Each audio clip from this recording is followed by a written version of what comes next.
Balimaw ani nyokuma très urgent. Balimaw en balmacha dobe no aywa ko yaya nyangado na photo flene malende bela jele kan photo laje. Yaya nyangado na photo flene ni commerçant badi malien a kumbe ka bo masinadi. Kabeta parce que ibaro bourse kona la ube sugu fie joke. Donc c'est entre Massina et Monique Bougou. Monique Bougou. Donc ay bula kabeta michou de 100 ka wara 40 millions de kumba pochila. Kabeta michou 100 Massina ka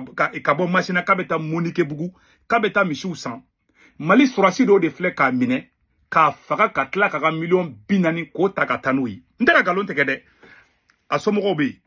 fonu tara chantage kula wallahi billahi Mali surasi do dake. C'est la pire vérité. Non, aka shudo kera kunu yeredi. Donc ne ken borane information di nya photo ira. Munya kuma ni kunte ka kunu mais nye information be 550 tege daka. O korote kone be armée malienne contre la. Même fo asimingena oni mogo fana wulle oni mogo borane rapport kura do tukuni. Ka foko malien be ka fakabi. Amena tla kanda do abela jelena. Oni mogo be ka bon rapport kura be ka accusation do ke pisa. Malien mununga mogo be ka faka. Nuka mogo malien mununga mogo be ka faka nu be extérieur la. A chama asimi ere kanu baka chama be ka ta plenty dumbi. Nations Unies ni yorola ne ba chama kalama. Ne te kanda do aladi. Ne ba kalama mbe sekaka. Malien chama le be ka wuli bi, ka wuli ka joke bi. Ko Mali surasu be ka do génocide de la bi. Mali surasi do a bete. Ko Mali surasi do be ka do génocide de la bi. Génocide de be ka ke Mali kono be ka ta mogo mene ku fakadi. Che ambe surasu fe o che. Mais a de ka ke a te ka dabladi. Ne photo ira be perebu fleni.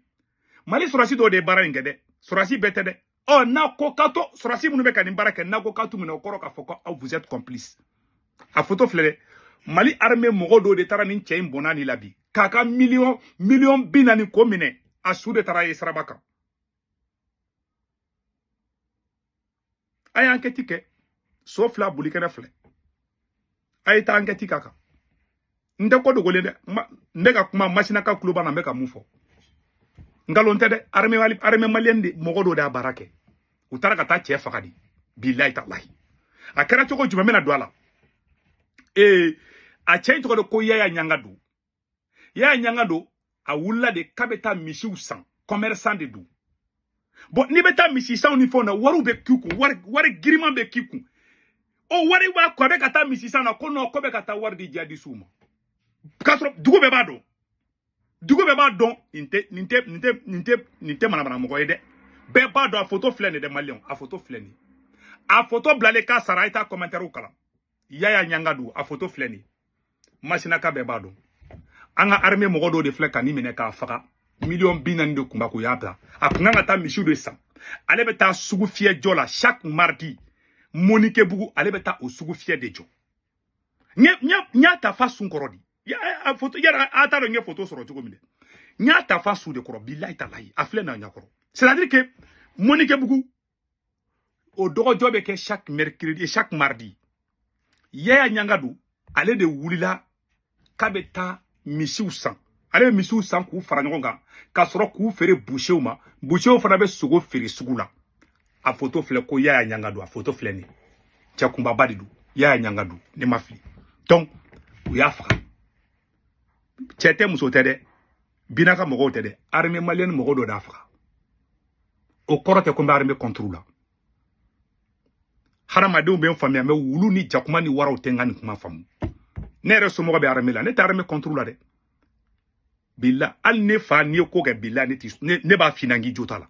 dans le plus grand respect Billa italai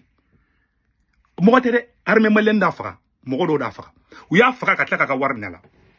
c'est la pire vérité million binani kamine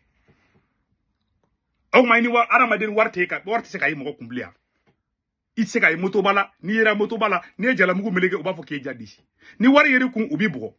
anga mogo do fana bora nte fe ka dugu to fo passa tigi be malla mba tuna tigi bora malla mbo fana video ke anga mogo do bora extérieur la ka taka fo bursi kono anga gendarme do yo mine ka ci ka tla ka war nala a ben ala na krache aya fana ko ngana video ke ko suna kuba mine kuba don ka kera romina na tigi voyagera me ka tigi kono na e mari bla do mina mbe bono fana video yi anga tentigu de be ka bi mogo kan bi keme mine bora la sande ki mine ki faka ka tla ki ga war mine o de be ka kebi tentigi betede ne yɛrɛ somɔgɔ bɛ tentigɛ la wallahi ne yɛrɛ dɔgɔni ye gendarme ye ouais ne yɛrɛ dɔgɔnin dɔw bɛ u bɛ gendarmerie la dɛ n tɛ nugu la u bɛ foron yɛrɛ la n dɔgɔnin kelen fana bɛ bɔ polisiya la ni kuranɛ cɛ n dɔgɔnin dɔ bɛ bɔ polisiya la dɛ awa Kulibali b'a tigi dɔn fana a tigi Kulibali ka di ne yɛrɛ dɔgɔnin dɔ bɛ polisiya la ni Kulibali procureur Kulibali n'o ka di u bɛ baaraw kɛ n bɛ dan o dɔrɔn ma donc a ye nin yɔrɔ ye sisan donc wallahi nin de kɛra Mali armée ne b'aw fɛ mɔgɔ minnu bɛ ka baara kɛ sɔrɔsiw aw kana sɔn u ka aw image nɔgɔ n b'a fɔ Asimi Goita aw ɲɛna ne Asimi kunkolo man ne dɛ mais nin ye phénomène dɔ an ka dugu la ni ne bɛ na ni guerre civile ye ni cɛ filɛ a fagalen filɛ nin ne bɛ ka video kɛ Masinaka bɛ kulo bɛ ne la ngalon tɛ ah non i man karalen ka bɔ ka fɔ parce que je sais que c'est la vérité ni fagara Mali sɔrɔsi dɔw da kɛ dɛ awa a tagara k'a bɛ taga dɔgɔjɔ de la Monique dɔgɔ bɛ jɔ chaque mercredi a taatɔ la u y'a kunbɛn ko Yaya Ɲanga don k'a faga k'a faga ka tila k'a ka wari minɛ a ka wari ma y'a su de taara ye siraba kan marakadugu la o bɛ ka nin kelen de kɛ fɛn na Tuaregi caman y'i plaignent an na Nord yan fan fɛ k'an bɛ ka ɲɔgɔnnasi k'olu la n'an ma kɔlɔsi a bɛ jo di Mali juguw ma bilahi talahi n'an ma kɔlɔsi Maliens bɛ kɛ jihadistes fɛ ka tɛmɛ armée kan ne tɛ fɛ o ka kɛ parce que ne yɛrɛ somɔgɔw bɛ armée la armée ka di ne mais ça existe a bɛ ka kɛ dɛ n'a min y'i ɲɛ tugu a kan n'u y'i fa minɛ ka faga don min na o don i b'a dɔn ko kojugu don u filɛ ka taa walifa de faga mɔgɔ dɔ de fa fagalen filɛ nkalon kan Ala bɛ se ka barika don jamana la u bɛ ka hadamadenw faga nkalon de kan u bɛ ka bin mɔgɔw kan u bɛ ka taa denmisɛnnin fila fana filɛ u y'o fana faga tuguni denmisɛnnin fila filɛ u y'o nin denmisɛnnin ninnu fana faga voilà u yɛrɛ ko ŋɔna a imagine bɔ a ka ɲi sa o ko fililen don dɔɔnin a filɛ o denmisɛnnin ninnu filɛ a y'o photo ye dɛ denmisɛnnin ninnu fana fagara bon o confusion bɛ yen dɔw confusion dɔɔnin b'o ko la mais n tɛ se k'a fɔ automatiquement ko armée mais siga kɛlen bɛ ko armée de y'o kɛ mais mun yɛrɛ tɛ wuli yɛrɛ dɛ ko armée yɛrɛ de y'o faga o de ye ni cɛ ye Yaya Ɲanga don jɔgɔramɛ de don a b'a ka jago de kɛla wari bɛ k'a kun wari kana kɛ mɔgɔ kun mɔgɔ ni wari tɛ se ka yala bilen n'a ye wari ye mɔgɔ kun dɔrɔn aw bolo o tigi ye jihadiste de o tigi bɛ minɛ k'o faga de et puis a bɛ mɔgɔ faga o ka wari fana tɛ ye caman sɔrɔsi ninnu caman bɛ wari sɔrɔla kɛlɛkɛyɔrɔ la dɔw yɛrɛ tɛ binkani de don dɛ bɛɛ ka tiɲɛ de fɔ an na a bɛnna a dɔw bɛ bɔ fɔrɔn na dɔrɔn u bɛna terrain san Bamakɔ kɔnɔ a bɛnna na Karachi wallahi billahi non nin ye ne tɔɔrɔ bi dɛ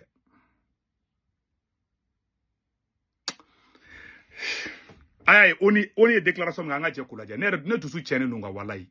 non i bɛ ka nin kuma fɔ mɔgɔ caman bolo ko ne bɛ manamanakan fɔ de la quoi mais turu bɛ sa aw ma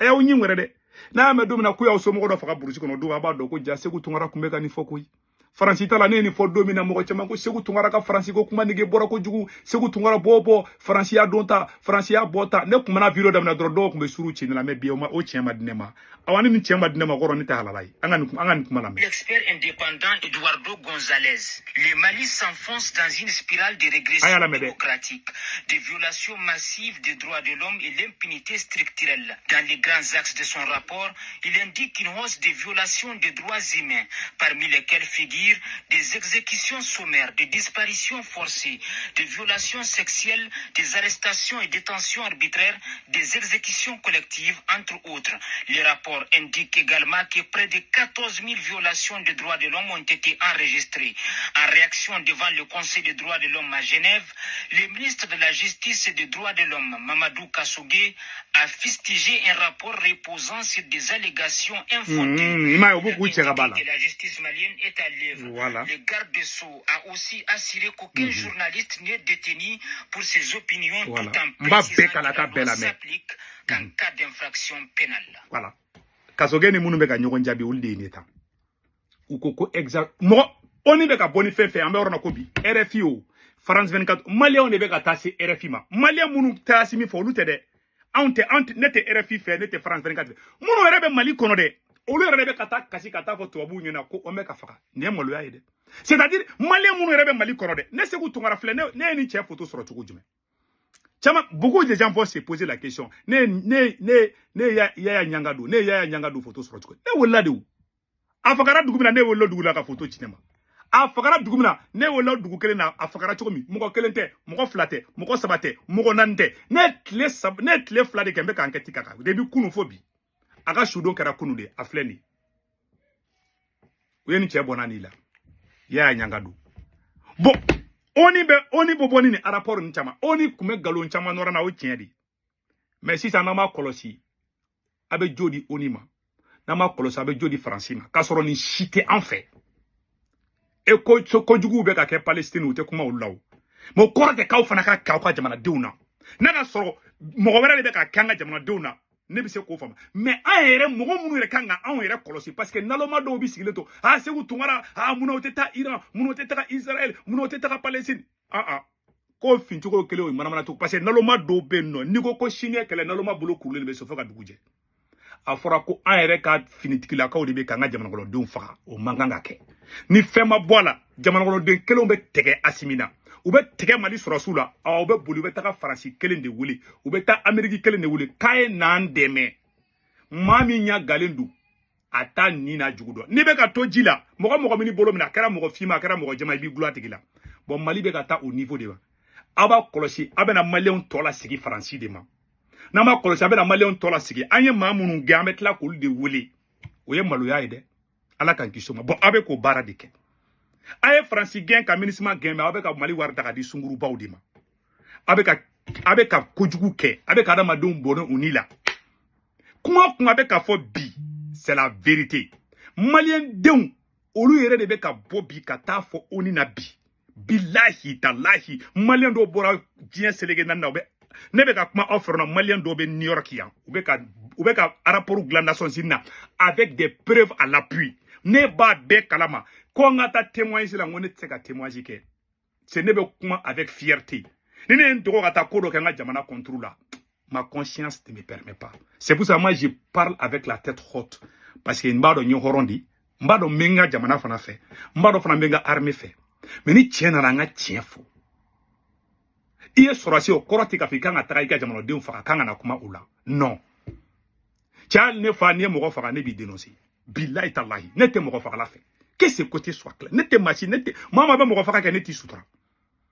que ce côté soit clair et c'est kata mo do fa faka ou be ka mo do de faka kata mo ba faka ko mo kiski ko laje o mu naloma de avi morali o mu bagan de avi kan no fo ibo fo ibe confin de do wulle ni kamana sanno se ku tungara faso de njugu ibaro jamana beda mangado jamana ko kuma la de parce que halala den ani nyama den u tseka nyogon famia fo ka jien wuli horon den ani malangolon den u tseka nyogon famia billahi ta worotan den ani sogolon den u tseka nyam famia ala ka kili nyuma dama mbenga arme fede wallahi mbe Mali arme fe mais wallahi ni be kake nin korane che Mali surasu do be ka mo faka c'est la vérité aita maraka dugula maraka o maboka ta kuma RFI la maraka do ta kuma RFI la RFI a bla ko galon tede u sarane de folo mané mbanga fo on tisse a foda tema dugu tigu de be ka wuli bi ko Mali armée may parce que vagabond be ala il faut que luka boala armée kayinde mugolangolon de be aka armée tokochi ne ka kuma bana ala ka hera ke Mali mun be France Italie Espagne Angleterre Amérique Canada ka ajode nasi mimi kolosa ba ere soro CPI la abeka joni ko munu na tanto nunu be fara ngonga na ye fanga perdu dongo du uba mune katana o CPI la ay mun kara Isa na dere la de Charles Taylor ima o filende kasola alibi Charles Taylor Nigeria libéra président billahi ubeka déclaration fait ka be documenter le niveau bulu abolokate fanga imperdi abe fanga imperdi kuyi nene ala chabe ni korane chabe fanga imperdi nyanta do bishini na ma fanga imperdi ka fuma tunya mogodi bila wa perdi parce que ay janfa gloki don déjà quoi mama Mali janfa ibe toi là est-ce que c'est côté soit clair Mali on be périsé de malade périsé ay Mali on janfa di ka révolution soudou kanani sunguru bawye kanana usomogo ye ka Mali na folo chouin ka Mali on blad dibila ka utabo aw sura signoko do frabe ka marfata ka Mali on fara aw te ka kobola ça veut dire que vous êtes tous les mêmes Moribo kone mu flene sécurité d'état la Moribo kone ka to Moribo kone kuma nyongana sideke ube flauka saka minula ou kwa mishu na ko firi ngora to atoko dala ko saka zoom dore to drone do ale kuma chouin deke c'est un volet c'est tout ni korane cha Moribo kone kuma moko ka baga bi moko ka ko ka baga minen ni korane cha chien du aita fenga dogono dugula kata ngi ngali keke Moribo kone no mena domina publication munun kara ngo dogono de folo yake ne ya capturer karam bebe ne bulu menete kuma o mogonifin kuma du mena dondola ala ka gili nyuma dama malien munu be France Italie Espagne Angleterre Amérique Canada ka wari chino kala be Sendwave application télécharge na télécharge abene ka corpor mudo urgent 10 € be na yata ko fa baka banque information be da so mo be malla Sénégal Côte d'Ivoire Cameroun abolu ga orange nulu to anu to ko be 40 ka na waru chimo ba so orange mo na sur place o de kunda ka be ciao